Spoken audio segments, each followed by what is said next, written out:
रोखठोक, बेधडक आणि नेमक्या घडामोडींचा अचूक वेध घेणारं एकमेव विजनरी बातमीपत्र विन टीव्ही मराठी.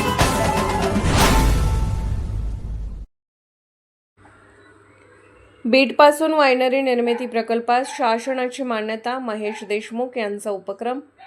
बीटपासून वायनरी निर्मिती करणाऱ्या देशातील पहिल्या प्रकल्पास आज शासनाची मान्यता मिळाली आहे. कोल्हापूर जिल्ह्यातील कोडोली तालुका पन्हाळा येथील Praphulla winery and hospitality private limited या कंपनीस बीटपासून वाईन निर्मिती करण्यासाठी आज बुधवार दिनांक 11 रोजी राज्य उत्पादन शुल्क विभागाने परवाना प्रदान केला. कोल्हापूर जिल्ह्यात द्राक्षापासून वायनरी निर्मिती करणारा एक प्रकल्प आधीपासून कार्यरत आहे. मात्र बीटपासून वायनरी निर्मिती करणारा हा देशातील पहिलाच प्रकल्प असल्याचे सांगितले जात आहे. या प्रकल्पामुळे वारणा परिसरातील शेतकऱ्यांना बीट पिकातून अतिरिक्त उत्पन्नाचा नवा मार्ग उपलब्ध होणार आहे. कोडोली येथील महेश देशमुख व सौ मंजुळा देशमुख यांनी रामकृष्ण ॲग्रो फूड्सच्या माध्यमातून बीट कँडी, सरबत, बीट अर्क, बीट जाम, बीट पापड यासारखी विविध उत्पादने तयार केली आहेत.